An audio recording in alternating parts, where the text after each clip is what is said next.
नमस्कार, मैं गिरिजेश वशिष्ठ, सलाहकार, संपादक नौकरीन्यूज़.com। इससे पहले इंडिया टुडे ग्रुप समेत कई बड़े मीडिया संस्थानों में काम किया है। अगर आप मेरे अनुभव से कुछ लाभ लेना चाहते हैं, राजनीतिक, पत्रकारिता से जुड़े हुए और दूसरे मसलों पर कुछ नए पर्सपेक्टिव देखना चाहते हैं, कुछ नई चीज़ें जानना चाहते हैं, तो आपका इस चैनल पर स्वागत है। चैनल को सब्सक्राइब कर लीजिए।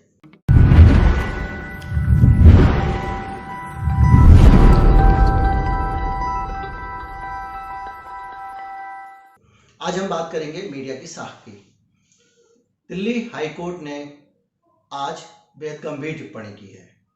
हाई कोर्ट ने कहा है कि इससे तो दूरदर्शन के दिन ही अच्छे थे। हाई कोर्ट ने कहा कि लोग मीडिया के नाम से डरने लगे हैं। ये हालात तब हैं जबकि इस देश को सबसे ज़्यादा मीडिया की ज़रूरत है, जब सबसे ज़्यादा सक्रिय मीडिया की आवश्यकता है, क्योंकि इस वक्त देश में, समाज में बहुत ज़्यादा भ्रम फैल रहा है। अब आपको बता दें किस मामले पर हाई कोर्ट ने टिप्पणी की। मामला था कि जो फिल्म इंडस्ट्री के लोग हैं, बड़े सारे प्रोडक्शन हाउस हैं और फिल्म इंडस्ट्री की बड़ी हस्तियां हैं, वो सारे एक साथ इकट्ठे होकर गए।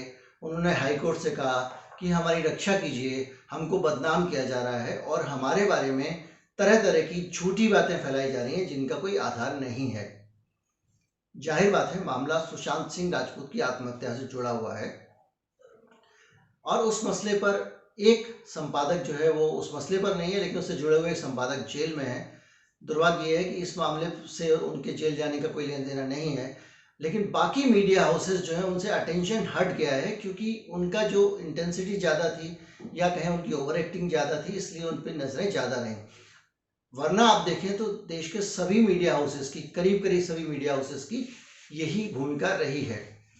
आप एक उदाहरण सोचिए, आपके घर के बाहर आके कोई एक व्यक्ति रोज खड़ा होकर कहे आपके बारे में अनाप शनाप बके और अपने घर चला जाए। दूसरे दिन वो फिर आए, फिर कुछ अनाप शनाप बके और घर चला जाए। आपका मोहल्ला, आपकी सोसाइटी वो सारी चीजें सुन रही है, लेकिन ऐसे ही अगर कोई एक व्यक्ति खड़ा होके पूरे घर में, हर मोहल्ले में, हर जगह बार बार एक ही बात कहे, ये पैसे की लालची थी, इसने अपने बॉयफ्रेंड को खा लिया, ये उसके पैसे हड़प जाना चाहती थी, इसकी वजह से उसने सुसाइड किया, इसने उसको मार दिया, जो जिसके जी में आए वो बोल रहा था। और बाद में वो, मैंने जैसे पहले बताया था, एक प्रश्न चिन्ह लगा देते हैं कि, और उससे किसी को समझ में आता नहीं, बाद में बोलते हैं हम तो ये पूछ रहे थे कि क्या इसने खा लिया, क्या इसने कर दिया। तो ये जो स्थिति है ये लगातार चली आ रही थी, जिसका नतीजा ये हुआ कि वो पहले आपने उसको, रिया चक्रवर्ती को लपेटने की कोशिश की। जब सीबीआई जांच हुई और दूसरी जांच हुई और ये साबित हुआ कि रिया चक्रवर्ती जो है वो प्राथमिक जांच में पता चल गया कि जिम्मेदार नहीं है सुशांत सिंह राजपूत की मौत के लिए, उस बीच में एक व्हाट्सएप मैसेज वायरल किया गया जिसमें ड्रग्स की बात होने लग गई और उसको लपक के उड़ती हुई गेंद को नारकोटिक्स कंट्रोल ब्यूरो कूद पड़ा है। हम पहले आपको एक अलग वीडियो में बता चुके हैं कि अभी मैं ऊपर यहाँ पे लिंक डाल दूंगा कि नारकोटिक्स कंट्रोल ब्यूरो जो है उसकी भूमिका जो है वो कैसी रही है, उसके चीफ कौन है, उनका बैकग्राउंड क्या है, वो कहाँ से आए हैं, और उनका, उससे आपको काफ़ी समझ में मदद मिलेगी कि वो इतनी सक्रियता क्यों दिखा रहे हैं। आज मैं खबर पढ़ रहा था कि एक प्रोड्यूसर साहब के घर से 10 ग्राम गांजा मिला, उनकी पत्नी को गिरफ्तार कर लिया है।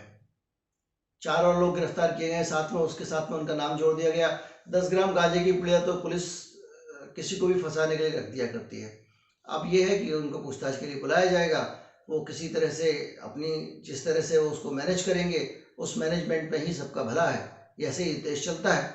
लेकिन मीडिया की जो भूमिका होती है इस बीच में, उस पे जो खबरें दिखाई जा रही हैं या इंटरनेट पे जो खबरें आ रही हैं, वो ऐसा लगता है कि बड़ा भारी कुछ तबाही हो गई है, बड़ी संख्या में ड्रग्स बरामद, ये वो उतना डरा देते हैं। ये सचमुच एक ऐसे हालात हैं जिसमें किसी भी व्यक्ति का मीडिया के नाम से डर जाना स्वाभाविक है। जिसके पास थोड़ा सा कुछ खोने के लिए वो मीडिया से डरता है, जिसके पास खोने के लिए नहीं है वो मीडिया को सुबह शाम गाली देता है। तो ये पूरी स्थिति जो है वो खतरनाक स्थिति है। मैं आज ज़्यादा नहीं बोल पाऊंगा चूँकि मैं कोविड पॉजिटिव हो गया हूँ, तो लेकिन मैंने कहा वीडियो में जारी रखूँगा, आपको लेकर आया हूँ। वीडियो कैसा लगता है ज़रूर बताइएगा। मैं कल शायद एक लंबा वीडियो लाने की कोशिश करूँगा। नमस्कार, जय हिंद।